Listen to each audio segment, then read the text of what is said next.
Hi, everyone. This is Britt Simon. So I wanted to jump on a live session and perhaps take a few questions, address a particular topic about lawsuits and whether, in particular, whether AILA will step in to sue on behalf of DV lottery winners this year. I hope that's of interest to you. And some people have been asking about this, so I wanted to address that because I think there may be some misunderstanding, if you like, about the possibilities to get a pro bono lawsuit this year. So I wanted to address that. So hold your questions. There's no point in putting questions in the chat at the moment. Actually, let me just put that up. Hold your questions. So let me address this issue about AILA. So for DV 2022, it's getting increasingly obvious. If it isn't already obvious to you, it should be obvious that we're going to run out of time, right? We can already see that there is damage being done to processing this year. Some people will be surprised and asking, why am I already talking about that? Well, you have to pay attention to the signs. The signs, to me, are fairly clear. They're fairly obvious, and I think we need to be honest with ourselves about that. We still have the tiered prioritization scheme in place, right? That means that DV lottery cases for DV 2022 will be a low priority, very low priority for the embassies. And the embassies will make only some of their capacity available for DV lottery interviews. And so in embassies where they have a lot of other immigrant visa cases, they're going to give preference to those other cases, okay? Now, it's not going to affect every embassy in the same way, but it will reduce, in general, it will reduce the amount of capacity that the system has, the system being the overall system, has to process cases and to actually schedule interviews. Right now, we've seen almost no interviews scheduled in October, November, and December. People don't seem to understand, but December interviews were scheduled. If there were any to be scheduled, they were scheduled by the end of last month, right? So we're in November now, and what we will shortly see is, I hope we'll see some interviews scheduled, but they'll be for January. And if you became documentarily qualified even in the last few days, for example, you're probably too late to even be scheduled for January interviews. And so if your embassy is operating with some capacity, and if you were documentarily qualified within the last few days, we're already talking about February interview dates, okay? February. Understand what I'm saying here? That's 5 months into the year, and we haven't seen the volume yet of anything like the sort of volume that we should see, and we're probably not going to see that volume because of the tiered prioritization, right? So there's a risk, there's a problem. COVID cases are rising in some countries. Some countries will go back into lockdown. There's still COVID problems around. The government are continuing to fight the lawsuits on DV 2020 and 2021. When I say continuing to fight, they're not really. They've had the orders in some cases. They've had orders, and they haven't exactly jumped onto doing anything about those orders.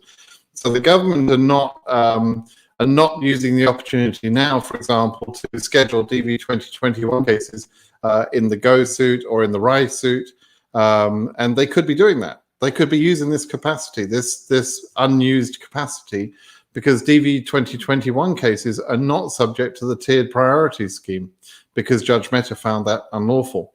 But his judgment only relates to DV 2021. It does not cover DV 2022. And so the government are perfectly okay, apparently, with carrying on that the DV low tier prioritization, right? So we have a problem there. Now, the answer to that would be, could be a couple of things, right?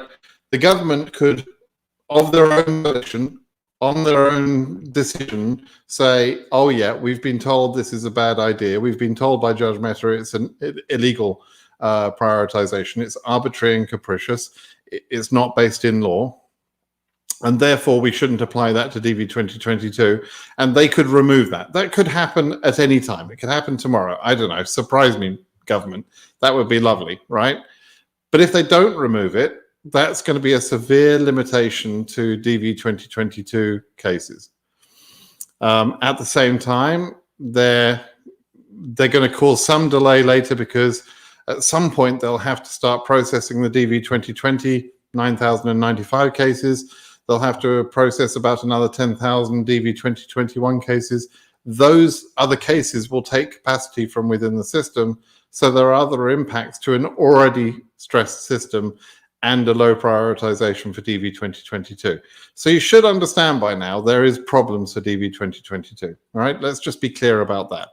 The answer, as I say, is either the government removes the tiered prioritization scheme and puts full pedal to the metal and processes everything as fast as they can, but we're not seeing any evidence of that. We haven't seen any evidence of the tiered prioritization scheme itself being removed, nor have we seen any massive activity from KCC. And we know for a fact that they have plenty of applications where people have sent in their DS-260s and their documents, and we're not seeing a flood of cases being documentarily qualified. So, the reality is there are no signs that KCC nor the government plan to do anything different in DV 2022 than they did in DV 2021 and DV 2020, even though they were admonished by the judge, and court orders have been made to actually process some of those visas. So the likelihood is we're going to see another bad year, right? Okay, so how do we resolve that? Lawsuits may be necessary. Lawsuits in the past have created action. I absolutely cannot understand how some of you make up utter bullshit about the lawsuits haven't helped. It's just, you're not paying attention. If you really think that, you're just not paying attention, because the lawsuits have created activity before the deadlines, both in DV 2020, where we saw September, a fairly early September 4th order, and then a September 14th clarification of the order. Between September 4th in DV 2020 and September 30th, there were 7,000 visas processed, which came directly because of the lawsuit. Okay, so don't tell me that lawsuits don't do anything, because they did in DV 2020, and 9,095 visas were reserved, and those are now will be issued. And in addition, Judge Mehta really pissed off the government, I have to say, when he said also that the visas issued in that late part of September could be used even beyond their expiry date. Right? I mean, just don't bother telling me that lawsuits haven't done anything, because that would be a stupid thing to say. And sure, you may be a DV 2020 or DV 2021, well, DV 2021 case, and you may be pissed off because you didn't get the prioritization that you thought you were buying when you paid lawyers to work for you, right? You shouldn't have assumed that that was a guarantee. I never said that was a guarantee. The lawyers certainly never said that was a guarantee. There's no such thing as a guarantee in a lawsuit, right? You're not guaranteed to win, and even if your case is won, you're not guaranteed to get the settlement, the result that you want, right? So yes, only 30% of the plaintiffs in the DV 2021 cases are going to be issued in the end, and everyone who's not a plaintiff in DV 2021 is going to get nothing, right? So, but again, the DV 2021 cases caused about 10,000 visas to be issued prior to the end of the year. And I'll say that because, and you can look at the data, because you can look at the data between the end of July, when they would normally have stopped scheduling, and the work that continued up to September 30th. And that's about 10,000 additional visas. Okay, so those visas would not have been issued had it not been for the lawsuits that forced the government to actually show they were doing some work. That's what Judge Mehta was asking him to do. They got reports on that. So they had to demonstrate in front of Judge Mehta that they were doing something. And the something they did was about 10,000 additional cases. So, and then there's about 10,000, almost 10,000 between RIGO and Good Luck. There's about nearly 10,000 visas reserved as well, or will be reserved. Good Luck case, of course, is not finalized yet, but the RI case is final and the Go case is final. Those could all be appealed. The Gomez case, the Go case, the RI case, they could all still be appealed. They're within the period of time when they could be appealed, which I think is 60 days. But you have to understand, lawsuits have had good benefit in DV 2020 and DV 2021. Now, some people say, when I talk like this, some people say, and frankly, I want to punch them in the head when they say this, that I'm saying this as advertising for the lawyers because I am somehow working with the lawyers. So let me just repeat what I've said before. I've not asked for, never been offered, never never received any payment from any of the lawyers in any of the cases. None of them, right? I have produced declarations like affidavits. I've given information behind the scenes and publicly to the lawyers. I've provided assistance, provided data based on the data provided by Zarthisius on his website in producing reports, etc. And I've helped them, right? But I've never been paid for any of that, and I've got no financial interest, and I'm not interested. I work for a living. I've got a good job. This is not what I do for a living. This DV lottery thing is not what I do for a living. Okay, so I don't need or want any sort of payment, from the lawyers on any of this, right? So when I talk to you about lawsuits, try and understand. I'm coming from a place where I would love everybody to be processed, but I'm realistic. I know that's not going to happen. We've got a problem, and we'll probably need some lawsuits. So then some people will say, okay, well, Ayla did a pro bono case on the Gomez case. It included everybody, and it didn't cost anybody anything, right? That's the argument. So there's an expectation that the Ayla team, led by Jesse Bless, will step in and save DV 2022. And I've seen some pretty unwise commentators asking for this. And I say unwise because they're just not paying attention to what the realities are. And I need to explain that. I don't think Ayla are going to do a pro bono case to try and save DV 2022, both in terms of the processing, nor to remove the tiered prioritization scheme, which are the two things we will need. Why not? Okay. Well, so why am I saying that? Excuse me, I've got a bit of a tickly throat, but I'm saying that because I know that Jesse Bless and the legal team at Ayla are in communication with the government about the tiered prioritization scheme. Ayla are constantly talking to the government about all sorts of immigration matters to try and make sure that immigration is as smooth as possible. And they're working behind the scenes. They are doing some things behind the scenes to try and push that, push that ahead. However, this is not like DV 2020. And the lawsuit filed in DV 2020 was actually multiple organizations coming together and acting in a pro bono way. So the Gomez case, if you understand what happened there, that was Ayla working with the Justice Action Law Center, I think it is, Justice Action Center, and the Innovation Law Lab, and a firm called Mayer Brown, right? Now, Mayer Brown in particular were interested in the H-1B cases, and they're a big firm, lots of money behind them, lots of organization.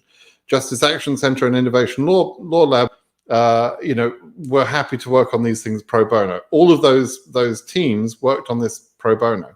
But Ayla can't, I don't believe, on their own, take on such a big commitment of a big lawsuit against the federal government without support from other lawyers, right?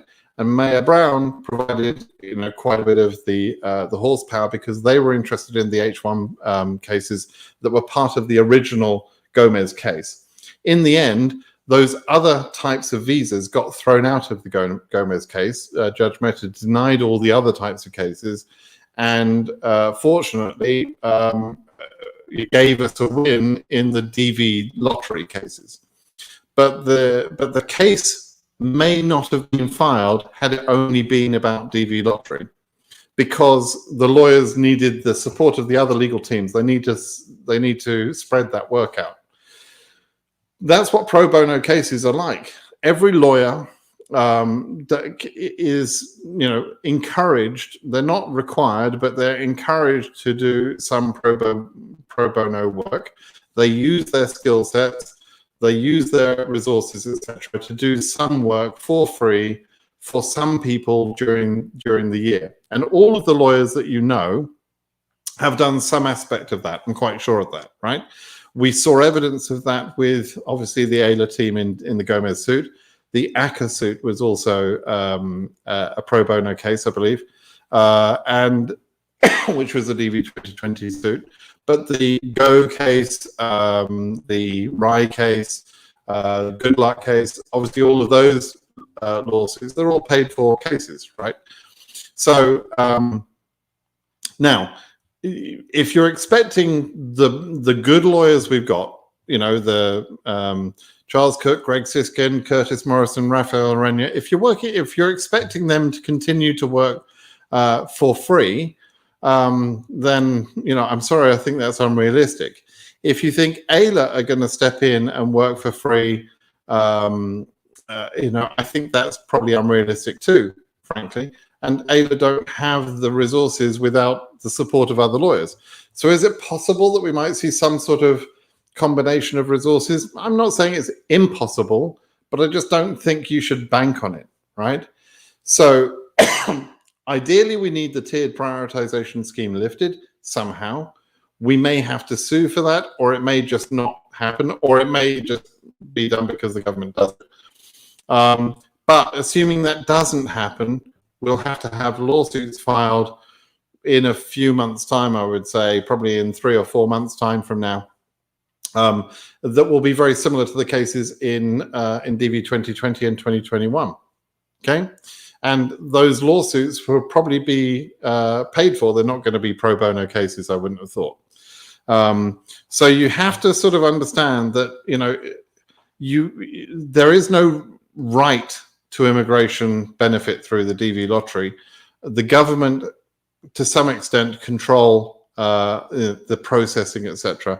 And if we want to force them to do their job, because basically they're just not doing their job, then we have to rely on lawsuits to force them to do that. And I think you need to be preparing yourselves mentally that we're probably likely to need those lawsuits later on, and that they'll be paid for lawsuits.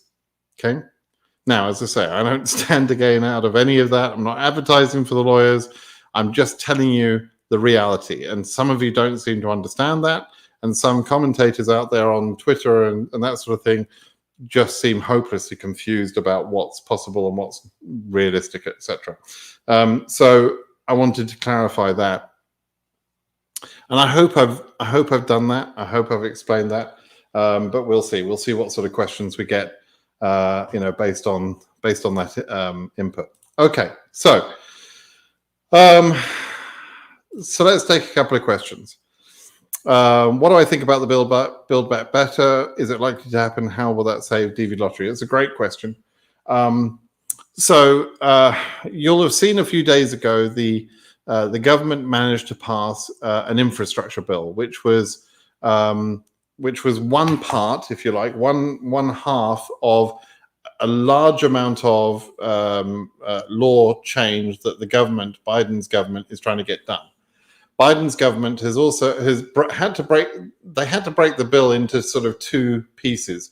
One was for infrastructure, which got passed, and that was relatively popular because it amounts to the government spending money on things that will create jobs, right? And will benefit everybody. Infrastructure is good for everybody, and so it was widely accepted on both sides of the House. Both Republican and Democrats voted for it. Actually, Trump tried to do things like that during his term. And so the Republicans, frankly, the ones that objected to the bill were just being churlish. It's a good thing, and I'm glad they passed that. It's very significant, very important, and it's about $1.2 trillion of investment in things like roads, bridges, internet, all sorts of stuff, right? The other part of that original ambition that the Biden government were trying to pass was what our friend here, Todori, is referring to as the Build Back Better bill. And in that Build Back Better bill, there is some immigration reform that for DV lottery actually would be pretty important. It will save the unused visas from DV 2020 and DV 2021, if passed, okay? It also has a benefit in there which is designed to help the people denied visas because of the Muslim ban from 2017 up to 2020. And so both those amendments, they're called the Meng amendments, named after the representative that introduced those bills. Both of those amendments are still in the legislation as written at the moment. However, the legislation is not passed yet. It hasn't gone through. It hasn't been voted through through Congress yet, and so it remains to be seen whether the bill itself gets passed, or whether the text relating to the DV lottery manages to stay in the bill, because sometimes they negotiate even at the last minute. They take things out or they put things in to a bill because they're trying to sort of do a deal. They try and negotiate in order to get support. So we could see, for example, anything immigration related being taken out of the bill because the Republicans don't want to pass that. Republicans are not our friends, right? They're in general, sorry to generalize, but in general, they're not our friends. They're not friends of immigration. They don't seem to understand how positive immigration is to this country. So we could find that text could be removed from the bill and the bill will pass, or the bill will just fail on its own, just completely fail, and there'll be a stalemate there, or it could pass, right? And I hope it does, but I don't know when that will happen, and I don't know if that will happen. Okay, so we have to wait and see, whether that really goes through. So is it likely to happen, and how will it save the DV lottery? I think I explained the second part, that it's designed to save DV 2020 and DV 2021 unused visas. Is it likely to happen? I'm not gonna try and gamble on the outcome on that. I don't know the outcome. There's just too many moving parts for me to try and guess that. So I hope that answers your question anyway. Morning from Nepal. Good morning to you. My baby will be born 10 days only before the interview, and that is not enough period to issue a birth certificate and passport. What can I do in this case? Will I be rejected? No, you won't be rejected. I would just ask them to wait if I were you. So it sounds like you've already got your interview scheduled, which is great news if that's true. You won't be rejected. You just have to inform them that you don't have the paperwork and you'll be delayed. And if I were you, I would suggest that all of you should accept that delay, your whole family, and get the paperwork together as quickly as possible. Once you have that, you take it to the consulate, and the consulate that will then issue all of you, including the baby, the visas. All right. When will the 9,095 visas be issued and processed? They have until September 30th of next year. The judge's order says that. When will they start? I don't know. But they have a long period of time to actually begin that. I'm hoping that we'll hear something in November or December, that we'll hear something, right? But we probably won't see any interviews happening until maybe January or even February. So we'll have to see how that goes. They could still appeal that at the moment. It's still appealable right now. So, and I think that remains appealable until I think it's going to be early December for that the government's ability to appeal the case actually goes away. Charlie Hope says, my apologies, Simon. I have no sound at present due to poor service. Hopefully you haven't answered the question. I will listen to the full video when you have better service. Is there any hard evidence that unlocking your DS260 invokes action to have your DS260 processed, or are the claims unverified? Okay, so Charlotte, hopefully you'll hear this later. Unlocking your DS260 doesn't cause processing. If anything, the rumor is, and it's not always the case, the rumor is that it can stall processing or even cause processing to happen again. But I always consistently tell people, look, if you've got a problem with your DS260, a real problem, something that you need to correct, you are much better off correcting it if you've got a problem in the DS260 than having a bad DS260, a DS260 without accurate information. So even if it causes a delay, you should do it. But in general, even in general, unlocking tends not to cause a delay. It can, though, in certain circumstances, depending on the timing of your case. But the way your question's worded, it almost sounds like you think it accelerates the processing, and I don't think that's the case at all. I see no reason to think that that's possible. Probably just people talking nonsense. Inea, I have sent the DS260 on 26th of May and haven't received the email about documents and I've sent it anyway. What do you think? But can you give what do you think I'm DV 2022? Inea, always give me your case number, right? This is almost impossible to answer without your case number. So let me tell you what I have observed about DS260 processing, and many of you will have observed the same thing.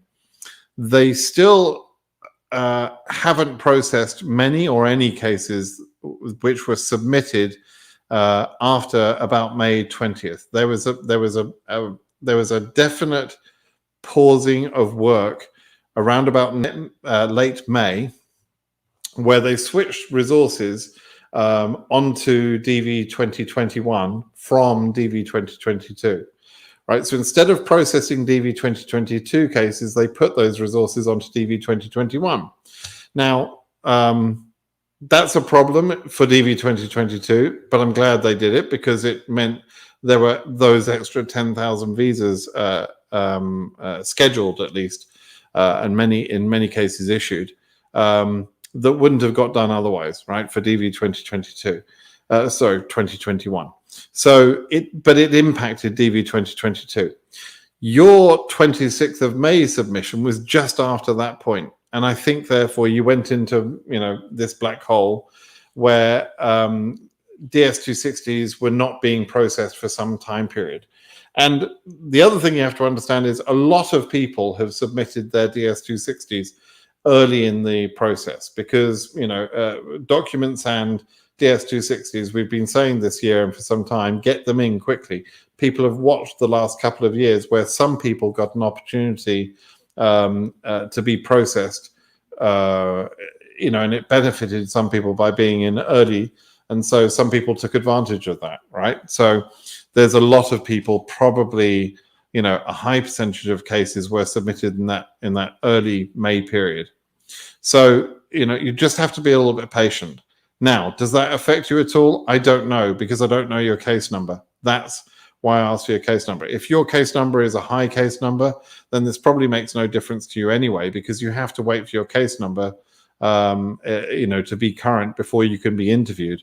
And the document processing is done in case number order anyway. The DS260 processing is done in date submission order, but documents are processed in case number order. So it may not even be significant for you. So that's basically what's going on.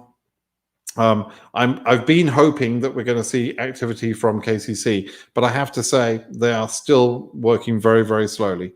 I don't know the reasons why, but I think, unfortunately, they are adapting their work to the limited capacity at the embassies.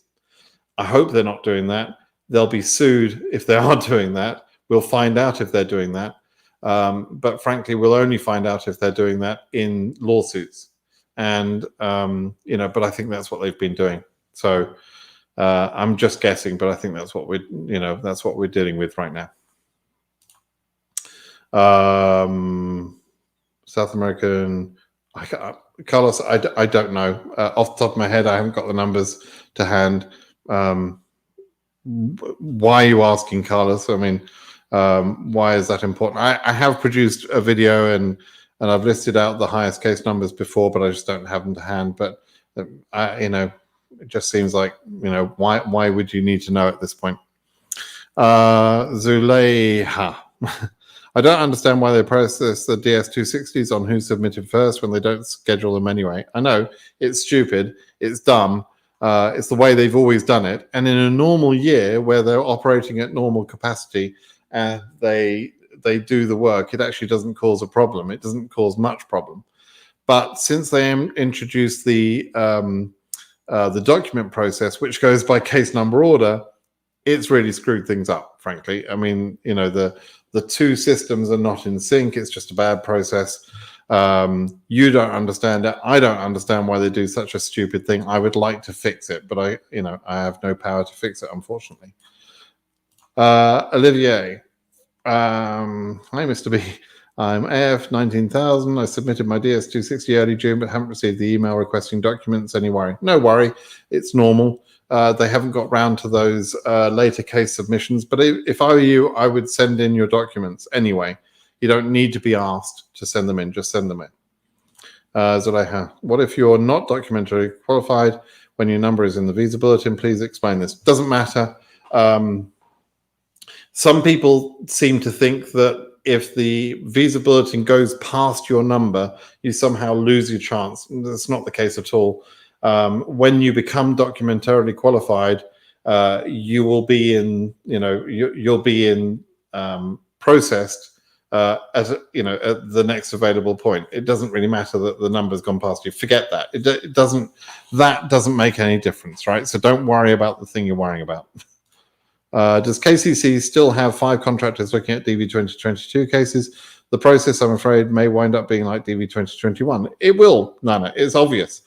Do they still have 5 contractors? Doesn't feel like it. Doesn't feel like they're even processing at the speed that they did before.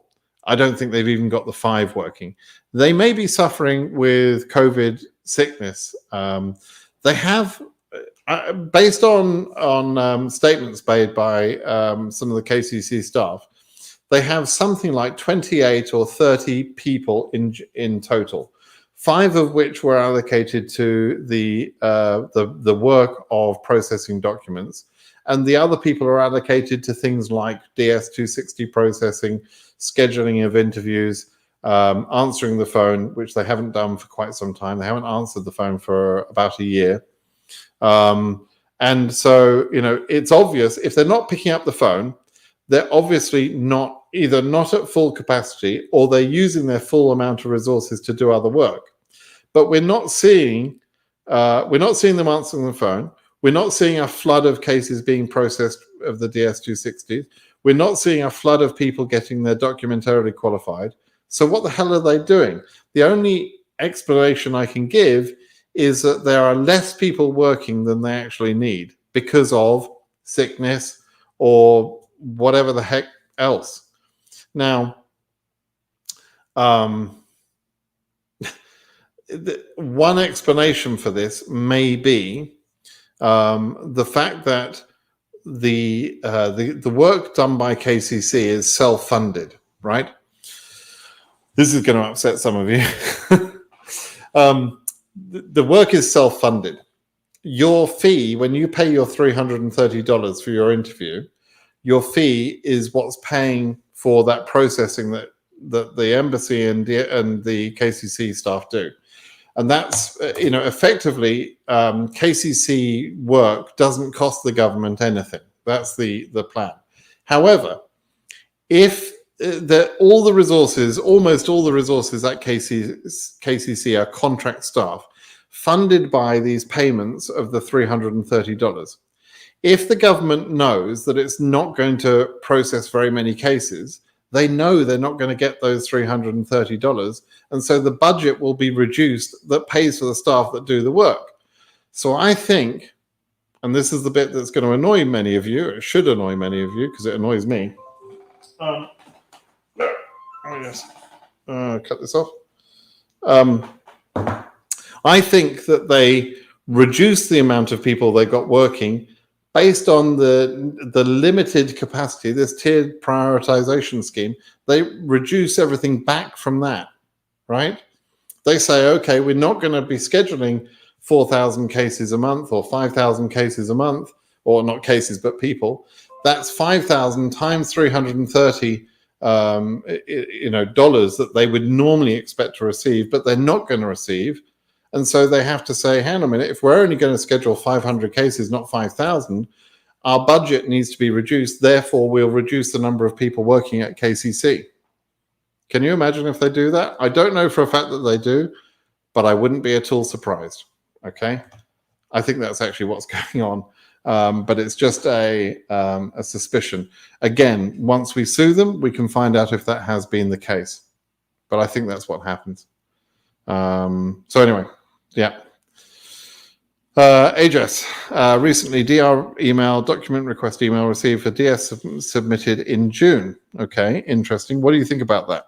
Does KCC move from processing DS260 from submitted order to CM range? People keep saying, have they changed the way they're working? No, they haven't changed the way they're working, but they could now have got through that sort of May timeline, and they could start, I would be interested in what date in June. I would guess early June. I would also guess that your case is simple. You're probably a single applicant. You've probably had a limited amount of travel history, or you're not working as a nuclear rocket scientist or anything. And so your case was probably fairly fast to process, and they've probably moved through that May timeline. I hope that's true. That could mean that we're about to see a lot more DRs sent out, and maybe we'll see some action. I certainly hope so, but we'll see. Do you think the DV 2020 is going to be smooth? No, I bloody well don't. I hope that's clear from what I was saying earlier. Rewind to the beginning if you want to hear what I think about smooth processing in DV 2022. It's not going to be smooth. Vet Valley, why cases not show in check status website for DV 2020? Some cases are removed from the CX site after the end of the year. Some, not all. We don't really know why. It doesn't indicate anything bad about those particular cases that are removed that we know of. It happens every year. It's always happened. I've noticed that in other years too. But it's never been so significant because normally at the end of the year, we stop checking the cases. And so we don't know quite how many cases are removed. We just know some of them are removed, right? And so, but I don't think it means anything, right? Why they do it, I don't know. It's just one of those strange things. Maybe one day the lawyers have asked about that. They haven't asked why, but they've asked for clarification that it won't be a problem. And I think the government response was that it won't be a problem for those cases. So, but I can't think of any reason why they would do some, not all. If they'd have taken out all of the DV 2020 cases, that would make more sense. But it's not all of the cases. It's only some of them. It's very bizarre. Grizzly Mob, hi, how you doing? 2022 AF 18K DQ by 10th of September. Hope things go smoothly. I remember you mentioning this. Yeah, I hope things do go smoothly. But your AF 18K, so you're going to have to wait until you're current anyway. So, Rashad, my question, how many visas do they normally approve per country, i.e. Africa, Caribbean? If the cap is 80K, how do they split it up? Right. There is an allocation of visas by region. So the 55,000 visas are split up. It's something like 23,500 or something, 24,000 for Africa, 20,000 for Europe, 850 or so for Oceania. There's an allocation by region.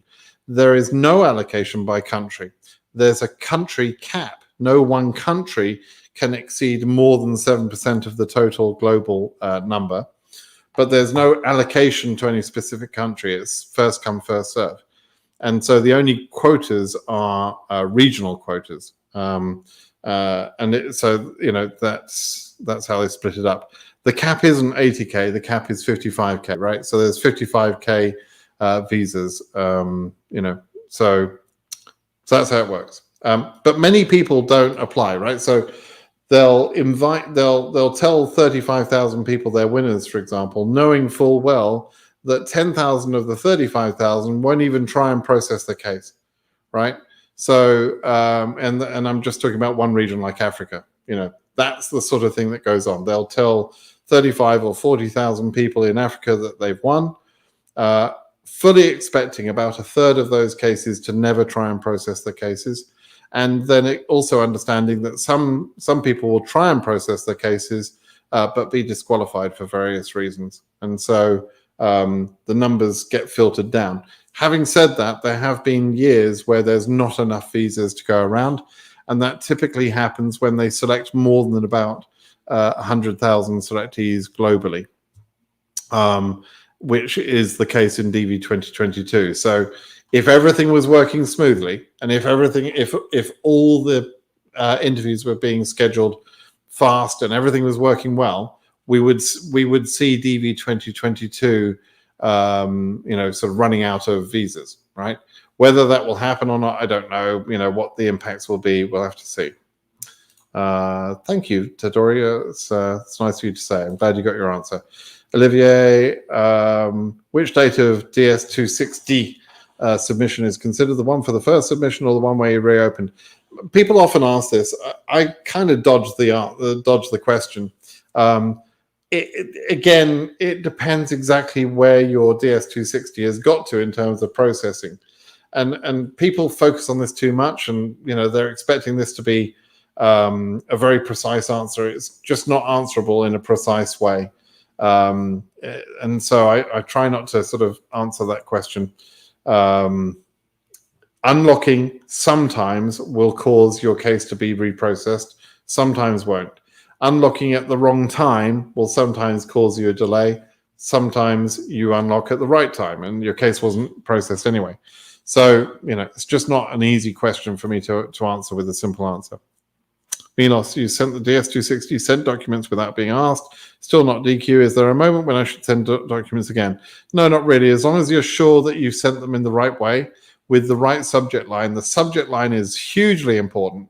You've got to put your full case number in the subject line with the leading zeros, with the year, the region, and the full case number, right? And nothing but that in the subject line. As long as you've done that, and as long as you've attached all the documents in the correct way, then no need to send them again. Any update about 2020? Not really. We're just waiting for the government to get off their asses and start doing the work. I think they're delaying it because they may be trying to decide whether to appeal the Gomez case or not. They appealed one part of the DV 2021 case, which had a September 9th date. And so 60 days precisely, just before the 60-day deadline, they appealed that particular one. And I think that was to keep the case alive, because if they didn't appeal that piece, maybe they wouldn't be able to appeal the later part. But at the moment, we're just waiting for them to start work. There's no real update other than that. Apoku. Sister got DQ. Case number is 2021 AF 9K Ghana. She didn't get 2NL. She was on the Good Luck lawsuit. Could she get a chance somehow? Yeah. So Good Luck is not finished, right? It will be probably April or May of next year, would you believe, before we get the final order in the Good Luck case, because the whole case has been laid out in terms of the way it's processed. Curtis and Raphael tried to get a preliminary injunction. Some things worked, some things didn't, but nevertheless, the final judgment in that case isn't expected until about April of next year. So you're going to have to wait until then. Roughly 30% of the plaintiffs were protected by the number reservation that Judge Mehta did on September 30th or the 29th. And so some people in the good luck case will benefit from that, not everybody. However, if your document or your sister is documentarily qualified, she obviously stands a good chance, and her case number is low. So both those things sort of benefit her. She's documentarily qualified, she is low case number, so she would probably have a priority when the final order is given in the good luck case. We'll have to wait and see how that goes.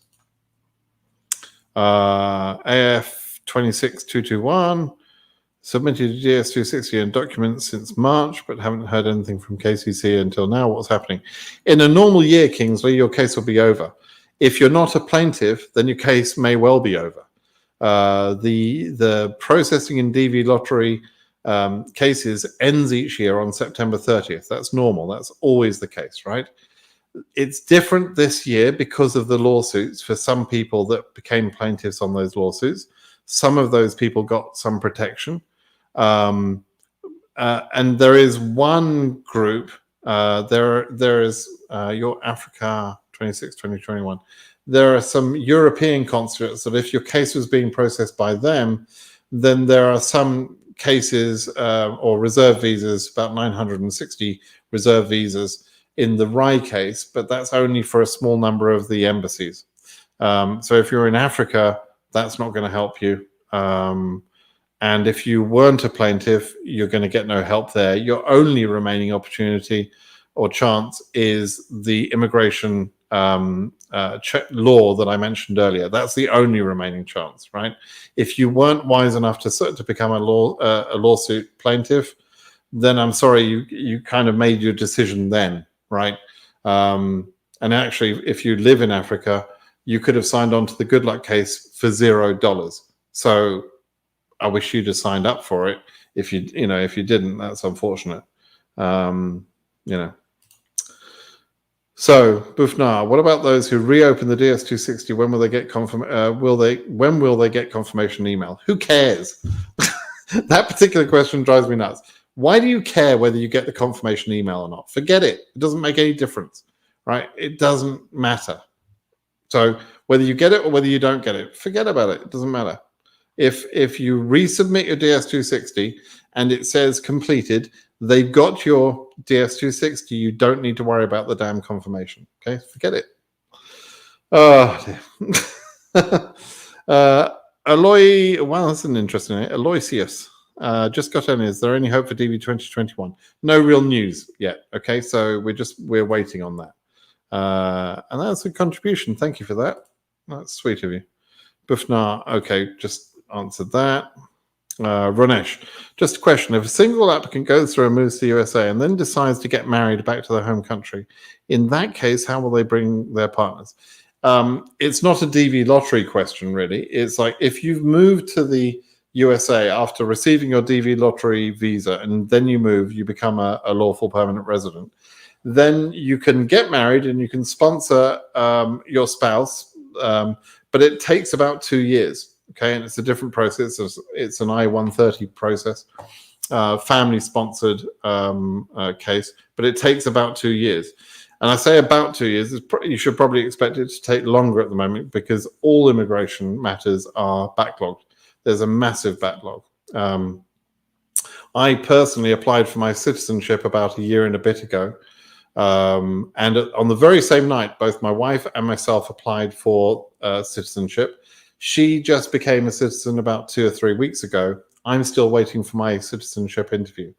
And it's not supposed to take this long. It's not supposed to take more than a year, but it is taking longer right now for everything. So you would have to sponsor your spouse later. And during that time, by the way, your spouse would need to remain out of the country. You couldn't bring her. So it's kind of a frustrating process. It's far better if you're a DV winner and you're planning to get married before your interview, like as soon as possible. It doesn't make sense to try and delay it to later. It's a more expensive process. It takes longer. It doesn't make sense to wait. Mohammed, because of the ban, I didn't submit my papers for the interview because the law on BBB also include those who won, but because the ban, they didn't submit the papers or only go interview rejected. I'm not quite sure what you're saying. You're asking about BBB. Okay, so it isn't possible for me to say whether, because of the ban, you didn't submit your papers. So you didn't even submit your DS260, right? I don't know whether they will. If so, you've got so many questions here. Will the law pass? Will it become law? Will the suggested bill become law? I don't know. If the suggested bill becomes law, will they process cases like you that didn't even submit your papers? I have no idea. How could I possibly know? There's nothing in the law that describes any of that. There's no interpretation of that available. I don't know. But you were unwise not to submit your papers because of the ban, frankly. You can't argue that you were wronged by not being processed if you didn't submit your bloody paperwork. Sorry, you can't. That was unwise. I don't know why you didn't do that. Anyway, OC 1000, probably going to be quite a while before the interview, so heading off to France on a working holiday visa in the meantime. Any thoughts on rescheduling interviews to different cities? You can do that, Elroy. You can, if you're moving to another place for a long period of time, then you can do that. If you're just going to be there for a month or two, or a short period of time, you probably want to keep your interview where it was. Like if you're in Sydney or if you're in New Zealand or whatever it is, keep it where it was. If on the other hand you're going to be in, let's say, I don't know, Germany for 6 months, and you've got a visa to be there for 6 months, and you'll be fairly stable, then yeah, you should be telling KCC that you've moved, and therefore want your interview now scheduled in Germany, wherever you happen to be. I'm just using Germany, right? So you can do that.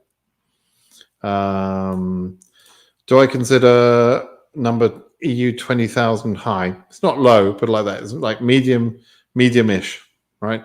So it could be high depending on how slow things go. It depends on what they do with the visa bulletin. So, but it's not ridiculously high in a normal year, but this is not a normal year, right? Vasil, Alexa just got married 3 weeks ago, and we both applied for DV 2022. EU 21,000, that's great. Do you have an idea of how long it takes to get a sign from KCC? A sign. By the way, I'm married to get married, as you suggested. Okay, that's good. So Vasil, it will take a long time. The previous question was about, is EU 20,000 high? And I just said to that person, and it applies to you too, your number ranges are not particularly high, but we don't know what's going to happen this year, right? We need some acceleration. We need some movement. We need something to happen, because right now everything's going very, very slow. And we're already talking about January and February interviews rather than anything in this year. October, November, December, they're gone, right? They're just gone. We're now talking about January interviews at the earliest for cases that were documentarily qualified weeks ago. So yeah, how long it takes to get a sign, I don't know. There's a big backlog. You're going to have to be patient. Submit your DS260. I assume you've got all your paperwork, your marriage certificate and everything else. Submit those documents fairly soon too. And then you'll be waiting, I should imagine, until, March, April, May of next year at the earliest, right? March at the earliest, May more likely, something like that. NI, OC 600 and current, lodged DS260 in May, unlocked for marriage to add partner with a wedding, 3rd December. What? Hang on. Oh, I see. You've unlocked, planning to get married. I was going to say, you haven't got married yet. Will we still make interviews or lose our spot? You won't lose your spot for the interview. You did the right thing. You unlocked your DS260. And it probably would have been better to not submit. This is similar to what Vasil was just asking about, and what he did before. He waited to submit his DS260. You probably should have done that, actually. But anyway, it doesn't really matter. You'll now get married on the 3rd of December. Immediately, as soon as you can, submit your DS260 changes, the fact that you're married, and add your spouse. Use the Add Applicant button on the DS260 to add your spouse. Congratulations for them. And then, wait for processing. With your relatively low case number, you're going to have to wait for a little while, but as soon as your DS-260 and your documents are processed, you could be scheduled later on. I mean, subject to the embassy that you're working through actually, processing cases. Okay. Prince, a real Prince, Prince Owusu. I submitted my DS-260 31st of May, so I'm waiting. I've submitted documents, AF 24,000. Yeah, so in your case, you may get a documents request email. Even though you submitted your documents, you may find that they'll send you a DR document request fairly soon, like in the next 2 or 3 weeks, right? But then they won't process your documents because your case number is relatively high. So it will then be some time before you get documentarily qualified. Okay. Puda, I'm getting a lot of questions from people who still assume that the government is doing much better than last year. Oh, well, yeah, it's just not the case, is it? I mean, people are dreaming. And people get very aggressive with me, Puda, about me saying that we're going to need lawsuits. Smart people, really smart people that I admire and respect. Some of these people, they're not stupid people, but they seem convinced that miracles will happen if they post a few messages on Twitter. I don't understand. Nobody at KCC is reading bloody Twitter, and Joe Biden's not reading Twitter, and Mayorkas is not reading Twitter. Nobody gives a damn, right? If they gave a damn, they would be processing these cases. They're not. They're not processing the cases because they don't give a damn about your bloody Twitter wars. So we have to sue them, and it's not going well. So we will be suing them. Pack coffee. So by saying DB 2022 processing was halted, does that mean that those of us who have been documentarily qualified may get an early interview date when the kickstart of interviews, regardless of how high or low? No. The bit where it all went horribly wrong in your question there is regardless of how high or low your case number is. No, you won't get an interview. They won't schedule an interview for any case until you're current. Now, what happened last year and TV 2022 is that they processed so few cases to documentarily qualified status, it caused the visa bulletin to move faster than it should have done. And actually all regions went current much faster than they should have done. It caused problems. It caused chaos. It was good for some people, for sure. Everybody was excited about it, apart from me. And I kept saying, it's going to cause problems. It's going to cause chaos. And sure enough, it caused chaos and it caused problems because the system breaks down. There's odd effects when you're documentarily qualified. So this is something I've discussed with it's counter a point that Curtis Morrison has put out there. Curtis was incorrect on this point. He was saying that once you're documentarily qualified, you can't change anything in your DS-260. You can't make changes like changing an embassy. That's untrue. What's true is that once you're documentarily qualified and current, you're allocated to an embassy. Even if you don't receive your 2NL, you can be allocated to an embassy early on. So by making all the cases current, and when all the cases couldn't be scheduled because of the limitation of the Tier 4 processing, they put cases into this weird limbo where cases couldn't get moved around and, it just screwed everyone up. It also gave the impression that every case number could be interviewed when they couldn't. It also meant that high case numbers went before low case numbers.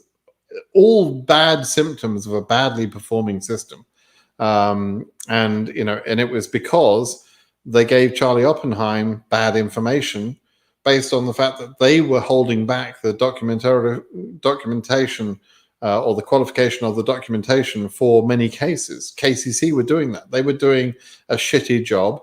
Based on that shitty job, they told Charlie Oppenheim incorrect data, and Charlie Oppenheim made all the regions current.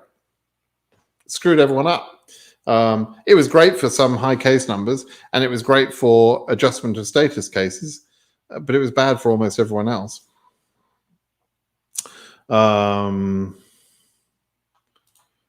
Okay. When they start sending to NL, will they be sending according to QD date or within all current CN or only according to CN? Okay. Cases are scheduled according to case number, first and foremost. Case number is important. But once a number of cases are all current, right? Either because the region has become current or the region's not current, but every case, but there's a bunch of cases, a number of cases below a certain number, which are all current.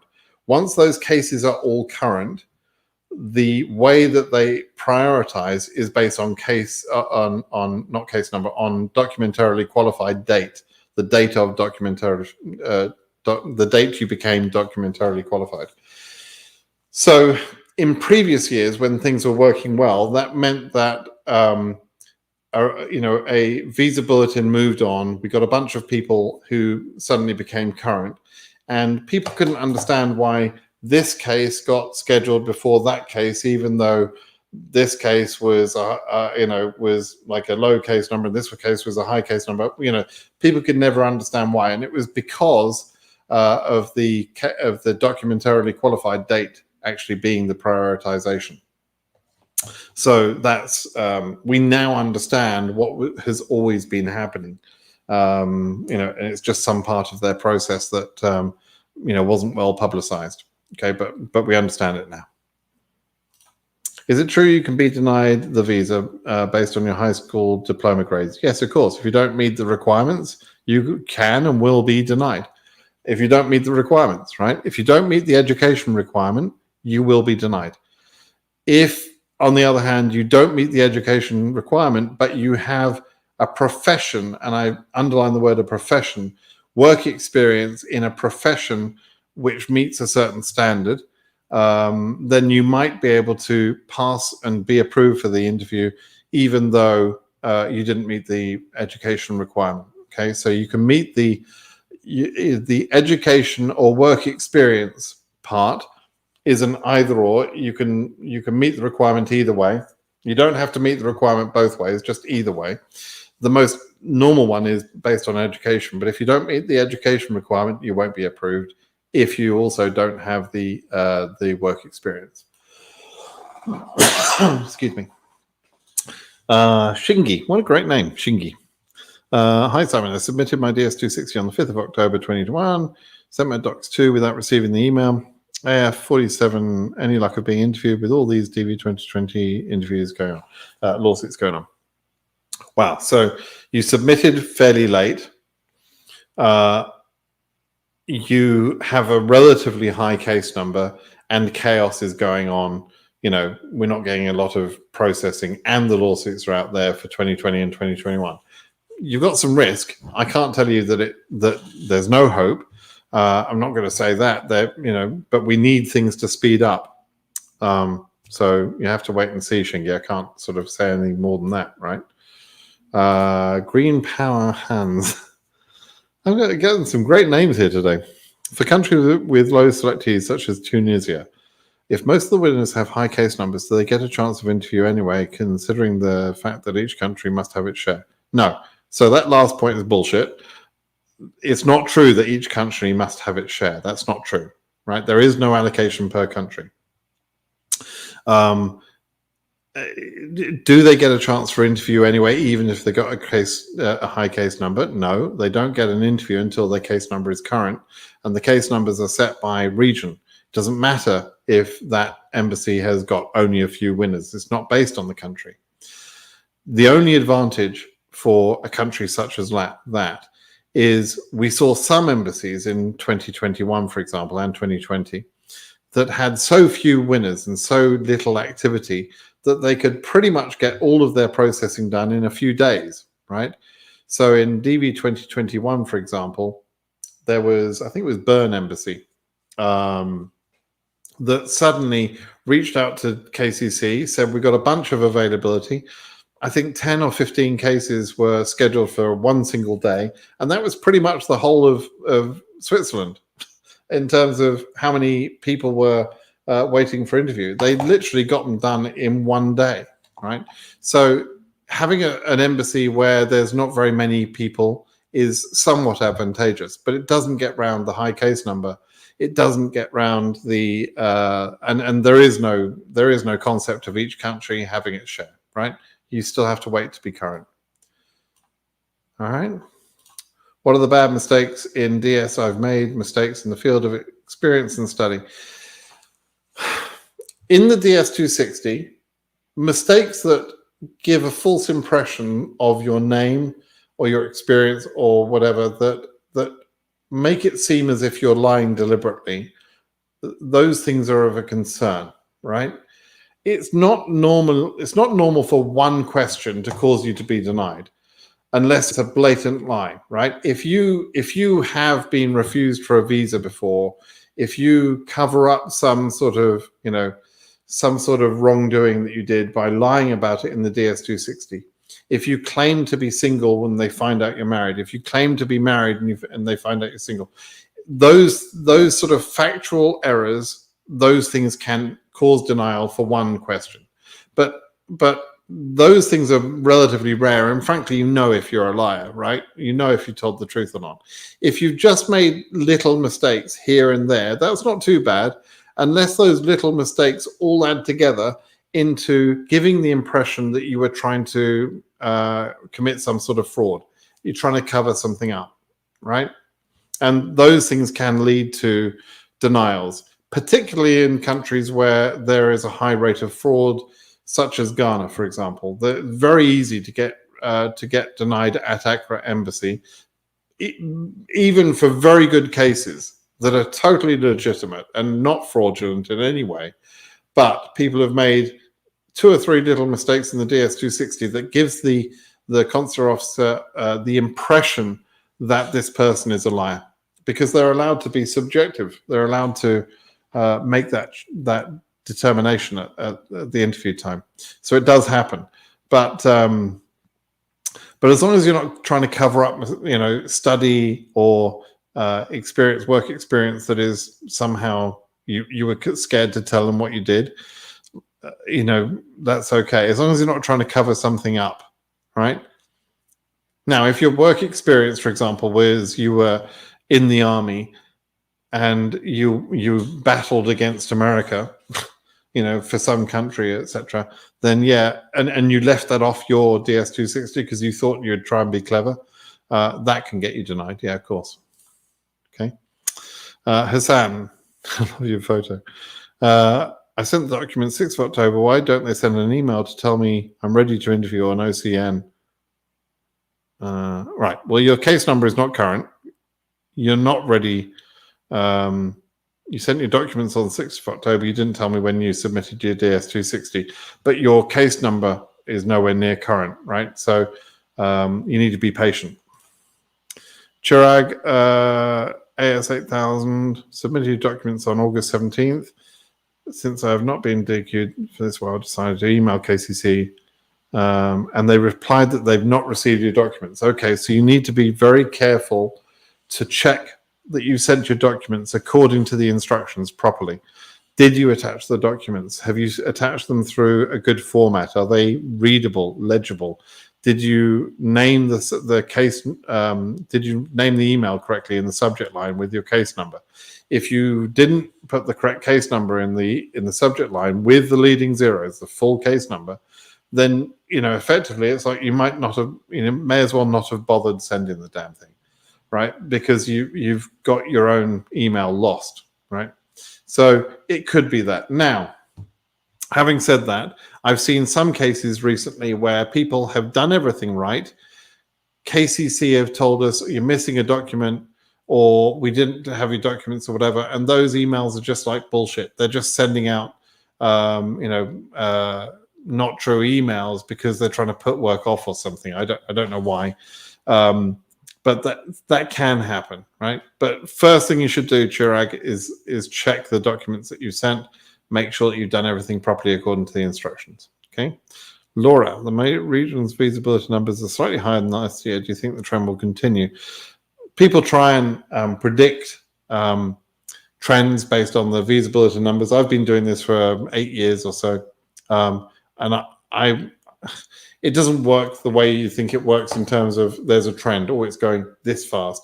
They added 125 numbers last month, so they'll do the same for 6 months in a row. It doesn't work like that. There's a formula, there's a method to the madness. There is a way that they do these things. And particularly in OC, where the numbers are so low anyway, it's not worth trying to predict based on the movement of the last 2 or 3 VBs or something. You can't predict that way.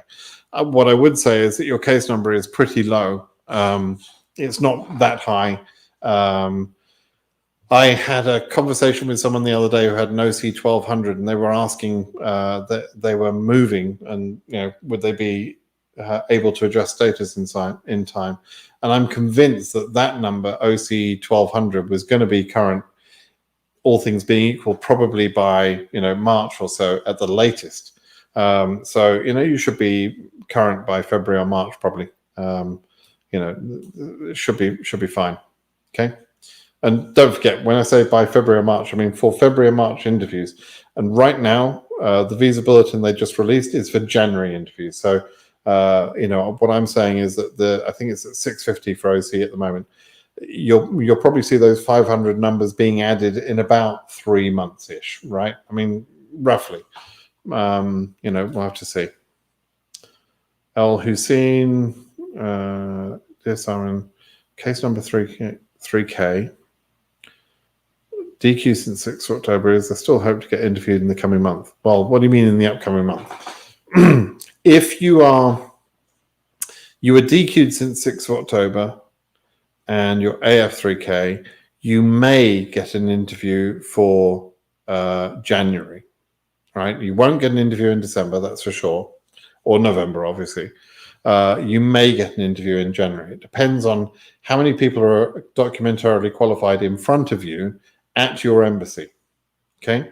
And whether your embassy is working or not, and what sort of capacity they've got. Okay, so you have to wait and see what happens. Can't predict 100% because I don't know your embassy. I don't know their capacity. I don't know how many people are in front of you. Okay. Okay.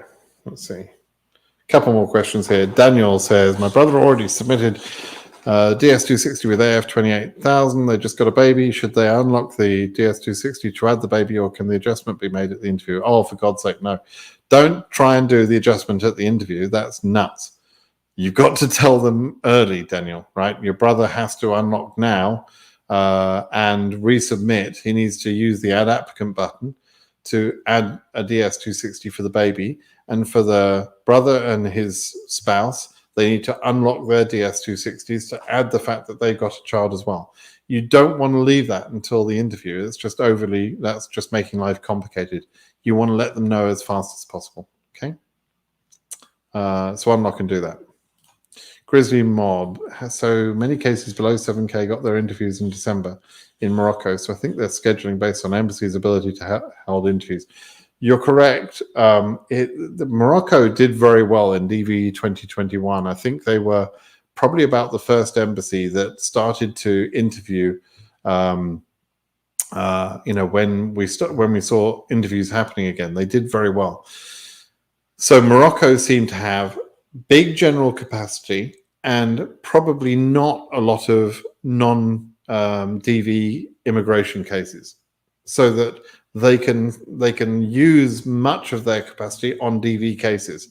So if people are DQ'd in Morocco embassy, I wouldn't be at all surprised if they are actually scheduling, and I'm glad to hear that's the case, if they're scheduling interviews in, as quickly as possible. So that's, fingers crossed, I hope that's true.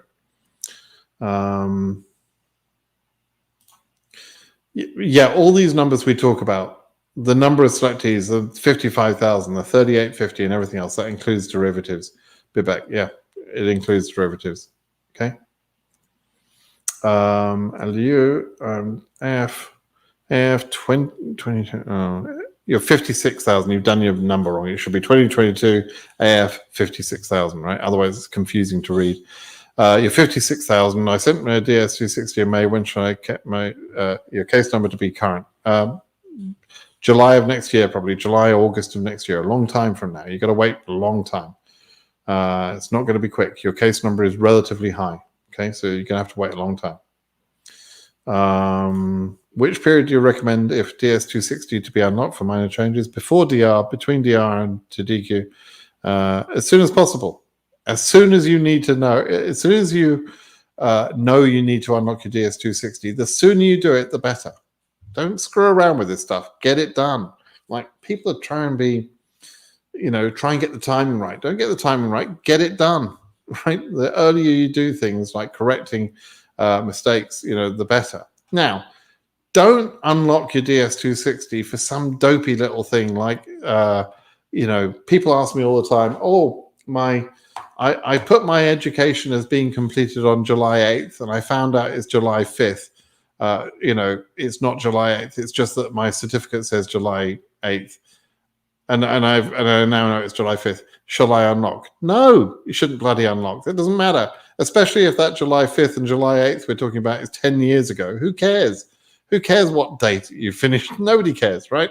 So you don't unlock for trivial things. Okay, so if, on the other hand, don't not unlock for something significant. If you got your name wrong, if you all sorts of things that are significant. Basically, your name, your identity is the biggest one, right? But you definitely want to correct those things as soon as possible. Shan, I've mistakenly put an alias name for the birthplace, same city but different English word. Will I be able to change the birthplace to what's in my passport if I win, or will I get? You didn't even win yet, Shan. What are you bloody asking me a question for? If you win, which is a 1 in 100 year chance, right? So why are you wasting my time with this? I don't know. But if you win, right, which is one chance every 100 years, let's be clear about that, then yes, you'll be able to change it in your DS260. But win first and then worry about things. This is just a lottery. It's like making an appointment to go and see a tax accountant because you bought a lottery ticket and you think you're going to win millions of dollars. You don't go and see the tax accountant because you bought a lottery ticket. If you win, you see the tax accountant. I'm the tax accountant, right? You see what I mean? You didn't win. You just bought a bloody lottery ticket. So don't ask me questions, please. Oh dear.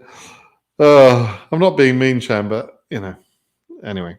Venezuela winner, new passports, all 4 applicants. New passports, how well, good. When I submit documents, do I include both old and new passports? Yes, you do. Well done. For yourself, right?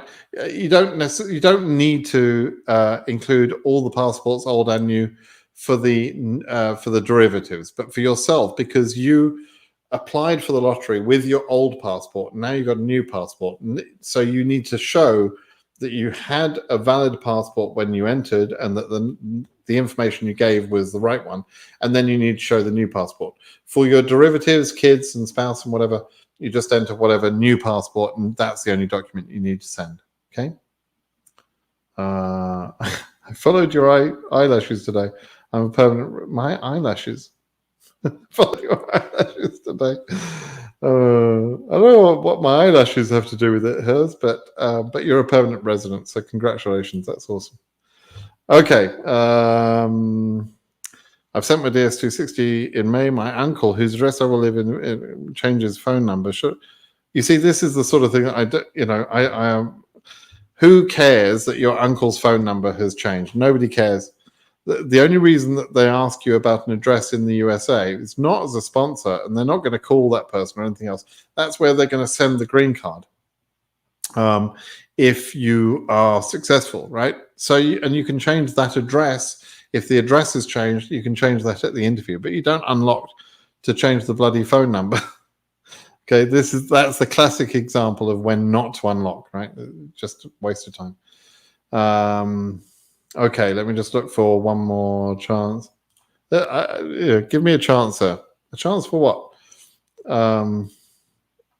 Are you talking about a chance to win? I don't choose the winners. Does KCC stop sending DR at a certain point? They will, but that will be quite well into next year. Normally it would be July, but if we sue them, they'll probably have to continue to work for a while. So we'll see. Okay. Let me just find one more good question.